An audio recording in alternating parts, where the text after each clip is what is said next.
All right. So, since I'm sort of recording a lot of videos, I should do one about the change of status to B1, B2 after H-1b layoff because I get a lot of calls on those too.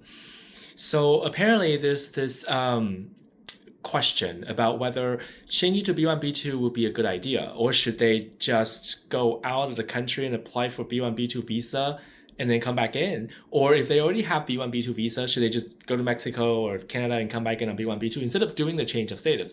I think the concern is that there's rumor circulating around. I don't know how much of it is true, but apparently a lot of employers won't file the H-1B transfer because the B1, B2 change of status is still pending, and they believe that it won't get approved. I just don't understand how that is because the B1, B2 is just a status. So when the employer files a transfer and asking for the change of status from B1, B2 back to H1B, and if the B1, B2 is not yet approved, the employer can make a formal request in premium processing, though, a formal request to ask USCIS to go to the database and grab that file, the change of status from H1B to B1, B2, approve that first, and then immediately approve the change of status from B1, B2 to H1B. And that's successful in like 95%, if not like 99% of the cases that I have seen. So why are the employers so concerned about that not happening? Even if USCIS does not do that, let's say USCIS says, okay, I'm not going to do that. They're still going to approve the H-1B petition with consular processing, I-797B.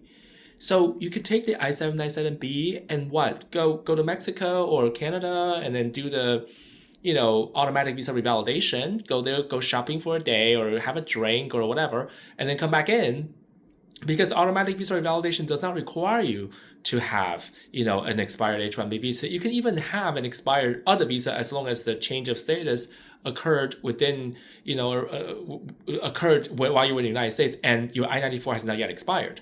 And for most of those H-1B laid off persons, their I-94 is not yet expired, even though they might be temporarily out of status because they lost their job, but that doesn't mean that they are accruing lawful presence. So they can still use automatic visa revalidation if USCIS does not agree to change their status from B2 back to H-1B because the B2 application is pending.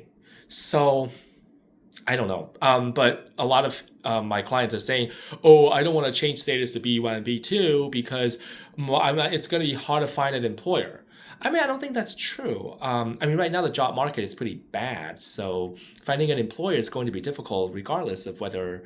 But then I myself just think that if you want to go out and get the B1, B2 visa and try to come back on that, what if you get denied a B1, B2 visa? Because it's not easy to get a B1, B2 visa approved from a US consulate. And there's no rule that says, there's no instruction to the consulate to allow them to give tourist visas for people to come back and look for a job, even though USCIS did say that you can change status to B1, B2 to look for a job in the United States.